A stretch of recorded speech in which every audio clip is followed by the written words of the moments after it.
네, 이번에는 포스코 그룹주에 대해서 좀 자세하게 이야기 나눠보도록 하겠습니다. 앞서 저희가 리튬 호수에 대한 이야기를 전해드렸는데요. 이 가치가 지금 몇십조 원대라는 이야기가 있음과 동시에 또 그에 대한 의문점이 드러나고 있다고 합니다. 과연 포스코, 이 리튬 호수를 보고 우리가 투자해도 괜찮을지 이에 대한 이야기 팩트 체크해 보도록 하죠. 이슈 점검 DB금융투자 김진만 팀장과 함께하겠습니다. 어서 오세요. 네, 안녕하세요. 네, 안녕하세요. 이 포스코가 2018년도에 약 3천억 원대에 샀던 리튬 호수 가치가 무려 30조가 넘는다. 지금 뭐 35조 이야기까지도 나오고 있더라고요. 어떤 내용인지 좀 정리해 주실까요? 네, 이제 정확히 팩트 얘기를 먼저 하시면 2018년도에 포스코가 이제 호주의 갤럭시 그룹에서 아르헨티나 옴브레 무에르토 염호를 이제 인수했고요. 이제 그 가치가 점점 증가를 하면서 당시에는 이제 리튬 관련해서 아직 수요보다는 이제 공급이 훨씬 더 많아서 딱 적정한 시기에 광산을 호수를 인수한 거는 맞고요. 그 당시 이제 3천억 원 인수했던 리튬 호수가 향후 이제 누적 매출액이 35조가 예상이 되며 네. 매장량도 당시 예상한 220만 톤보다 6배 많은 1,350만 톤 이상이 될 거라는 기사가 또 어제 다시 나오게 되면서 이제 특징주로서 이제 굉장히 관련주들이 강한 이슈가 나오고 있고요. 다만 이제 아까 방금 전 기사로 이제 요거에 관련해서 조금 재평가가 필요하다는 기사가 한번 나왔습니다. 요 기사를 보시면은 산업부에서 나온 이제 매장량 산출 방식과 포스코 그룹이 이제 산출한 방식이 다르고 리튬 가격 조한 이제 두 산업부와 포스코 간의 괴리가 조금 있는 것으로 보이면서 네. 이제 투자자들 좀 혼선이 있는 모습을 보여주고 있습니다. 네, 말씀하신 것처럼 지금 이 리튬 호수 가치를 저희가 판정하기는 워낙 어렵고 미래에 대한 가치를 땡겨서 분석하는 거기 때문에 그에 대한 수치가 누가 분석하느냐에 따라 조금 다를 수 있긴 한데 그럼 우리가 앞서 팩트로 3천억 원대에 샀다는 건 알았잖아요. 네. 근데 이 리튬이라는 게 뭐 얼마만큼의 효용성이 있기 때문에 이 투자자들이 주목하고 있는 건지 그 점도 한번 확인해 볼까요? 네, 리튬이 이제 백색 황금이라고 좀 불리고 있는데요. 네. 최근 이제 당연히 전기차 관련주를 많이 뜨면서 소재 관련주들이 굉장히 많이 떴고요. 2차 전지의 4대 소재라고 불립니다. 양극재, 음극재, 전해액, 분리막 네 가지를 말씀드릴 수 있고 그중에 이제 리튬 가격이 많이 오르는 이유는 리튬 같은 경우에는 이제 양극재의 주요 원료로 많이 쓰이고 있고 가장 많이 쓰이는 원료입니다. 그렇기 때문에 아무래도 전기차 수요가 많이 늘음에 따라서 원료, 그다음에 이제 생산하는 기업들이 가치 또한 재평가 많이 받고 있고요. 그러면서 이제 아이오닉 5도 나오고 전기차 수요가 늘면 늘수록 리튬 관련주들이 점점 더 부각을 받기 시작하고 있는 모습입니다. 네, 리튬 배터리의 주 원료, 그러니까 다시 말해서 리튬 배터리의 수요량이 늘어난다면은 분명히 리튬의 가치도 오르게 될 테고, 그러면은 이 리튬 호수를 보유한 포스코 그룹의 가치도 재평가돼야 되는 것 아니냐라는 분석으로 연결이 되면서 오늘 관련주들이 오른 거거든요.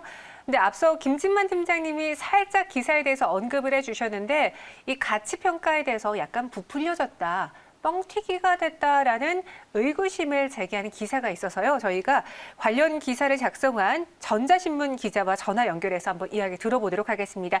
류태훈 기자님 연결해 봤어요. 안녕하세요. 네, 안녕하세요. 네, 기자님 안녕하세요.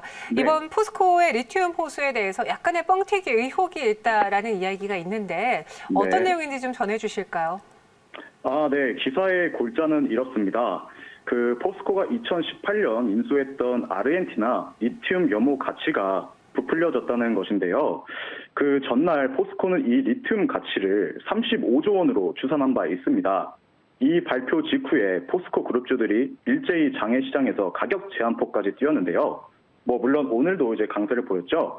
근데 이 뻥튀기 의혹을 제기하게 된 것은 포스코의 발표가 이상하기 때문입니다. 포스코는 이미 작년 말에 리튬 염호 매장량이 인수 당시 추산한 220만 톤보다 6배 늘어난 1,350만 톤이라고 밝혔었는데요. 갑자기 느닷없이 이 자료를 각색하고 현재 리튬 시세를 적용해 35조 원 가치로 보도한 것입니다. 그러면서 포스코는 장외 거래가 끝난 직후에 염호에 매장돼 있는 리튬을 생산해 현 시세를 적용할 경우 누적 매출액은 35조 원으로 전망된다고 수정을 했는데요. 전문가들은 이게 이상하다고 지적했습니다. 왜냐하면 리튬 가격이 널뛰기 하기 때문입니다. 실제 한국자원정보서비스에 따르면 2018년 3월 리튬 가격은 킬로그램당 144.5위안화를 기록하다 2020년 7월 33.5위안화까지 폭락한 바 있습니다.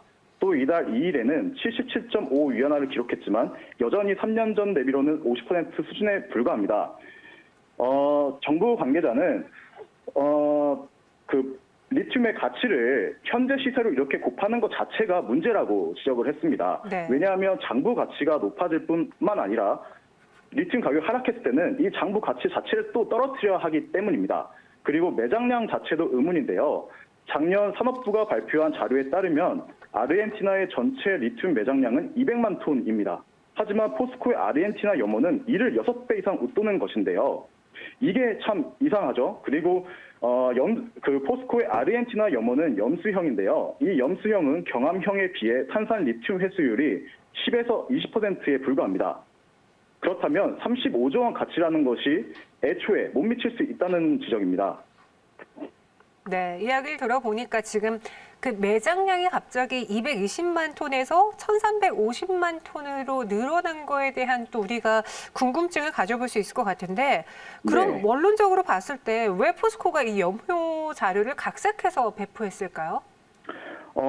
이러한 이유는 네. 여러 가지 시각에서 볼 수 있겠지만 가장 큰 원인은 다음 주에 있을 최정우 회장의 연임과 무관치 않다는 분석입니다. 네. 왜냐하면 최 회장은 최근 국회 산업재해 청문회에 참석해서 산업재해와 관련된 일단 잇따른 질타를 받기도 했었는데요.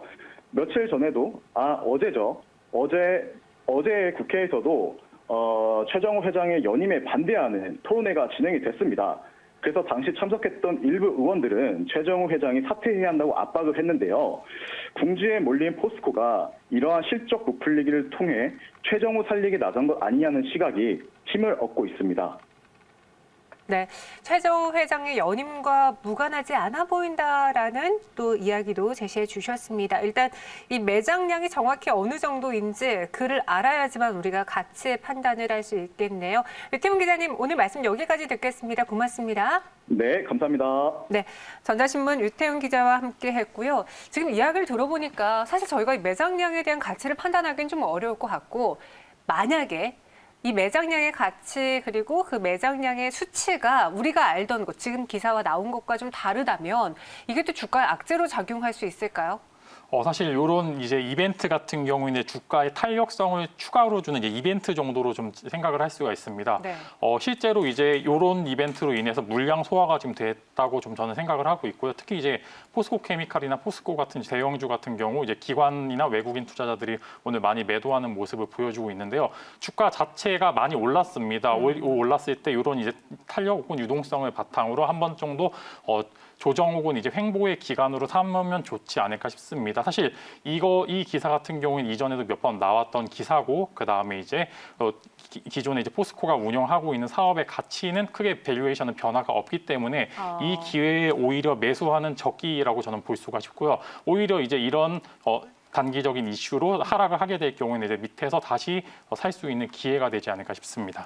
그러니까 김승만 팀장의 입장은 지금 이 리튬 호수와 관련된 거는 이벤트와도 같다. 그렇기 때문에 이거 하나의 일일비하기보다는 포스코가 갖고 있는 2차 전지에 대한 강점 그리고 철강에 대한 강점을 보고 쭉 우리는 투자를 해봐야겠다라는 의견을 주셨어요. 그럼 지금 포스코가 이 니켈 투자에 대해서 적극적으로 나서고 있나요? 전기차 상황은 어떻게 되고 있죠? 포스코 같은 경우는 이제 일원화를 좀 하려고 하는데요. 네. 그 포스코 그룹이 이제 광산이나 이제 뭐 영업으로부터 실제로 원료까지 만들고 그다음에 이제 포스코 케미칼에서 양급제, 음급제, 소재 부품을 만드는 것까지 다 이제 그룹 내에서 할 수 있을 정도로 지금 만들려고 하고 있고요. 그렇기 때문에 오히려 더 투자는 많이 더 늘 것 같습니다.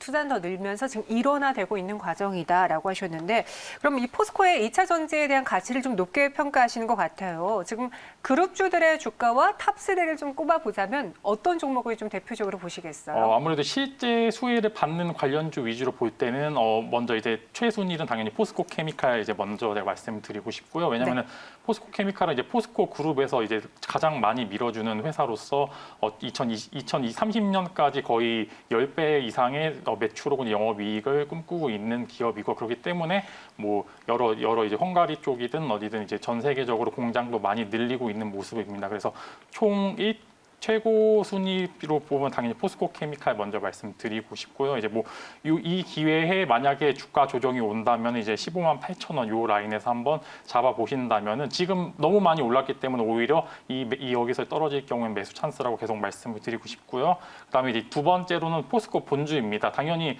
본주도 이 철강 쪽으로는 당연히 이슈도 있고요. 거기에 이제 신재생 산업인 이제 뭐 철강 쪽이든 2차 전지 사업이든이 호황이 될 경우에는 포스코 본주 또한 이전의 가격으로 한번 회귀하지 않을까 싶습니다. 그렇게 될 경우에는 매수가는 한 29만 8천 원 라인에서 한번 사보시는 걸 굉장히 추천드리고요.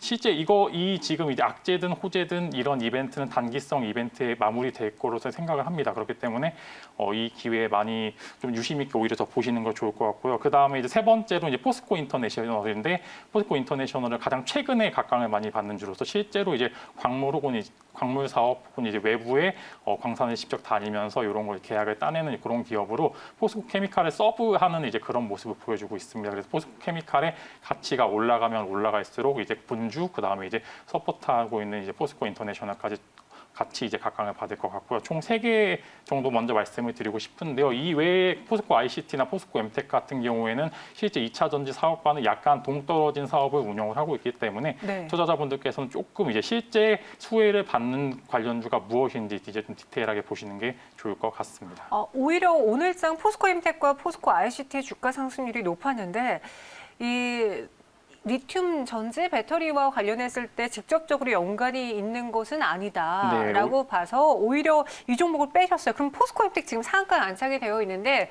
만약에 임진만 팀장님이 갖고 있다면 이제 슬슬 분할 매도하시겠네요. 네, 저라면은 매도할 것 같고요. 이제 네. 왜냐하면은 가볍습니다. 이제 옛날에 이제 뭐 SK 바이오팜이 상장할 때 SK 붙은 관련주들이 모두 오른 것처럼 이제 비슷하게 포스코 관련해서 이제 염호 이슈로 인해서 포스코 관련주들이 모두 시세를 받는 모습을 보여주고 있고요. 그렇기 때문에 단기 수급으로 오른 종목들은 이제 어느 정도 매도하시는 걸 좋을 것 같고요. 뭐 포스코 케미칼이나 포스코 본주, 그다음 인터내셔널 갖고 계신 분들은 만약에 고점에서 사신 분들은 오히려 저점이 될 경우에 한번 다시 이제 재매수하시는 관점으로 보시면 될 것 같고요. 기보유자분들 더 보실 분들은 조금 더 멀리 보셔도 될 것 같습니다. 그래서 이거 단발성 이슈는 그냥 이렇게 마무리되지 않을까 싶습니다. 네, 알겠습니다.